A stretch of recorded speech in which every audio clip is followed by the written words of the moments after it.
정정희 씨는 1964년생입니다. 경기도 수원시 영통구에서만 20년 넘게 살아왔고 그 세월 동안 삶은 단 한순간도 넉넉하거나 여유롭지 않았습니다. 하지만 누구보다 부지런했고 고개 숙이지 않고 버틴 날들이었습니다. 그녀는 조용한 노년을 준비하던 참이었습니다. 나이가 들수록 몸이 쉽게 피로해졌고 예전처럼 밤까지 서 있는 일은 더 이상 감당할 수 없었습니다. 그래서 늘 생각했습니다. 이제는 좀 쉬고 싶다. 이제는 나를 위한 시간을 살아야지. 그 소박한 바람조차 그녀에겐 쉽게 허락되지 않았죠. 빛나진 않았지만 성실했던 삶, 자식 둘을 혼자 키우며 악착같이 모은 돈이 단 1억 5천만 원이었습니다. 그것이 정 씨 인생의 결산이었습니다. 정 씨의 고향은 충북 제천입니다. 사남매 중 막내로 태어났고 부모는 가난한 농사를 지었지만 자식들만큼은 배고프지 않게 키우고 싶어 했습니다. 하지만 현실은 녹록지 않았고 그녀는 중학교를 졸업하자마자 서울행 기차에 몸을 실어야 했습니다. 처음 도착한 서울역에서 울면서 길을 헤맸던 기억은 지금도 또렷했습니다. 16살 소녀가 할 수 있는 일이라곤 봉제공장 보조밖에 없었죠. 손이 빠르고 꼼꼼하다는 소문이 퍼지자 선배들 사이에서 작은 반장으로 불렸고 어느새 주임으로까지 올라섰습니다. 그렇게 옷감을 자르고 실밥을 정리하며 그녀는 천천히 자신의 위치를 만들어갔습니다. 25이 되던 해 같은 공장 출신의 남자와 결혼을 했습니다. 두 사람은 함께 의류납품업체를 차렸고 처음엔 공단의 가게를 얻어 납품과 외주를 오갔습니다. 큰 돈은 벌지 못했지만 매일매일 물건이 나가고 입금이 되는 기쁨이 있었죠. 그러나 IMF 외환위기가 덮치자 거래처는 줄줄이 부도났고 밀린 어음과 연체금에 허덕이며 사업을 접을 수밖에 없었습니다. 그 여파로 부부 사이도 틀어졌고 결국 이혼이라는 결말을 맞게 됐습니다. 아이들은 그녀가 데리고 나왔고 그 이후로 정 씨는 엄마라는 이름으로 다시 살아야 했습니다.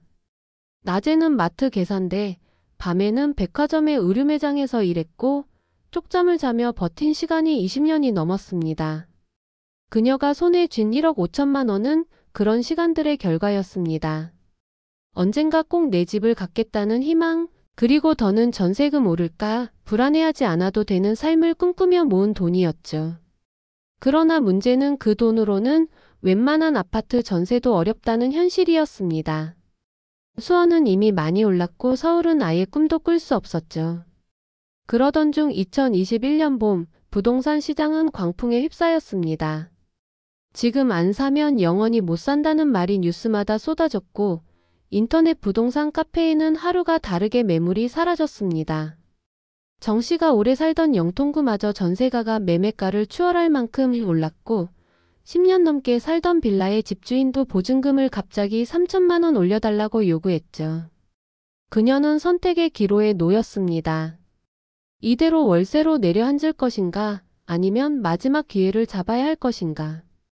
그때 지인이 소개한 매물이 양평에 있는 주상복합 아파트였습니다. 현대성우 오스타코하루라는 이름부터 멋지고 품격 있었고 역세권에 위치한 고층 대형 평수라는 점에서 흠잡을 데 없어 보였습니다. 양평역 도보 2분 거리였고 그곳은 KTX와 경의중앙선 그리고 중앙선 일반 열차까지 모두 정차하는 교통의 요지였습니다.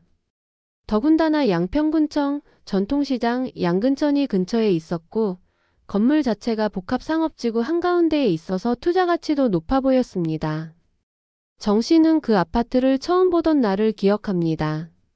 38층 주상복합 중 55평형 구조였고 탑 상형에다 햇살이 잘 드는 남서양, 침실 3개에 욕실 2개. 복도식이 아니라 각 세대가 독립된 구조였으며 지하주차장과 전용 엘리베이터까지 갖추고 있어 그녀 눈에는 거의 분양 당시 모델하우스 수준처럼 보였죠. 무엇보다도 이미 5억 5천만 원의 전세 세입자가 들어와 있었기에 정 씨는 당장 돈이 들어가지 않는다는 점에 크게 끌렸습니다. 지인의 설명은 간단했습니다. 이 집 7억이야. 지금 세입자 있으니까 너는 1억 5천만 원만 있으면 돼. 세입자 나가면 월세 돌리면 되고 집값 오르면 팔면 돼. 그 말은 사실이었고 그녀가 가진 자금으로 당장 들어갈 수 있는 거의 유일한 기회였습니다. 그녀는 고민 끝에 계약을 체결했습니다. 본인 자금 1억 5천으로 7억 원짜리 아파트를 매입한 것이었죠. 세입자는 당시 50대 남성이었고 계약도 잘 지켰습니다. 하지만 2022년 금리가 치솟기 시작했습니다. 시장은 얼어붙었고 전세 수요는 빠르게 줄었습니다. 2023년 여름 세입자는 계약 연장을 하지 않겠다고 통보했습니다. 문제는 그때부터였습니다. 주변 전세 시세는 4억대로 내려앉았고 그녀가 돌려줘야 할 5억 5천만 원은 하늘 같은 돈이었습니다. 결국 세입자는 전세보증금을 돌려받지 못한 채 임차권 등기 명령을 신청했고 바로 이어 경매를 청구했습니다. 그 모든 과정은 정말 말 그대로 순식간이었습니다. 하루아침에 집이 법원에 넘어갔고 정정희 씨는 경매 공고문을 인터넷에서 처음 발견했습니다. 아직도 아파트 안엔 그녀의 이름이 등기상 주인이었고 전입세대 열람에는 그 세입자의 이름이 그대로 남아 있었습니다. 감정평가서가 뜨고 매각 일정이 잡히고 유찰 한 번 후 바로 낙찰까지. 그 모든 절차는 몇 달도 걸리지 않았습니다. 정 씨는 감정을 정리할 틈도 대응할 여력도 없었습니다.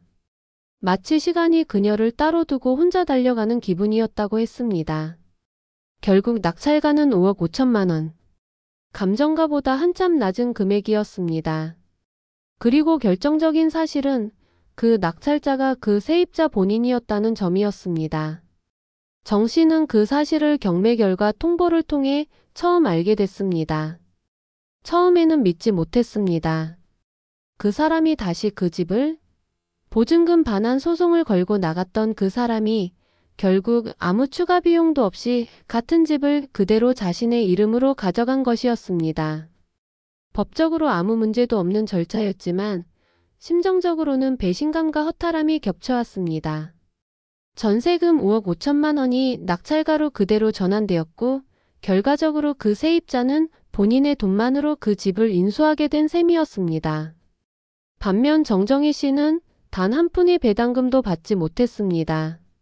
심지어 경매 절차 과정에서 체납 관리비, 법원 집행비, 인지세, 공고료까지 부담하게 되면서 그녀의 신용도 타격을 입었습니다.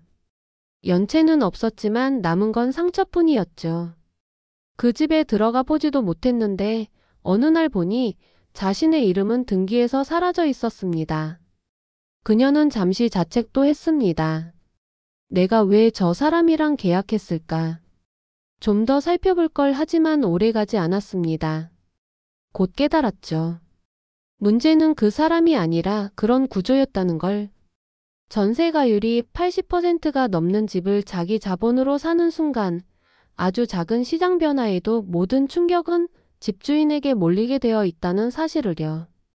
그 구조 안에서 세입자는 법적으로 보호받고 집주인은 실질적인 손실을 전부 떠안게 됩니다. 정 씨는 그 구조 속에서 투자자가 아니라 희생자였던 셈이었습니다. 그 일 이후 주변 친구들이 조심스레 물었습니다. 전세 사기 당한 거 아니야? 등기 위조라든가. 하지만 아니었습니다. 임대차 계약도 전입신고도 확정일자도 전세권 설정도 모두 정상적인 절차였습니다. 등기부도 법원 문서도 그녀의 서명을 제대로 반영하고 있었고 유일한 문제는 부동산 시장이 무너졌다는 것뿐이었습니다. 결국 버티지 못한 쪽은 그녀였고 끝까지 살아남은 쪽은 세입자였습니다. 그날 이후 정 씨는 양평역 근처를 지날 때마다 발걸음이 멈췄습니다.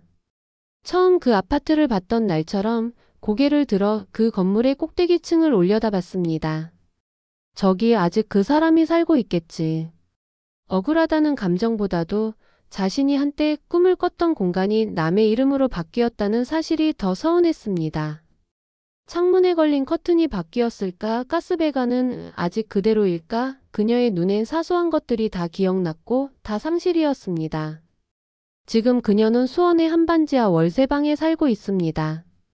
햇빛이 잘 들지 않는 창문 아래에서 커피를 한 잔 마시는 아침이 이제는 낯설지 않습니다.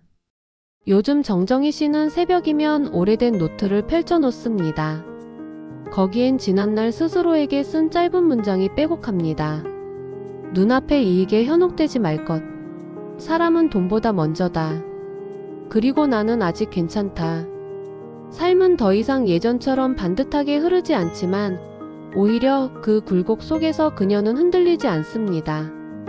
뉴스에서 또다시 부동산 반등 이야기가 나와도 이제는 눈을 돌릴 줄 압니다. 그녀는 말합니다. 난 실패했지만 실패가 끝은 아니더라고요. 돈은 없어졌지만 사람은 남았으니까요. 그 말 속에는 지난 시간에 대한 후회와 동시에 다시 걸어가려는 의지가 묻어 있었습니다. 그렇게 정정희 씨는 오늘도 또 하루를 살아냅니다.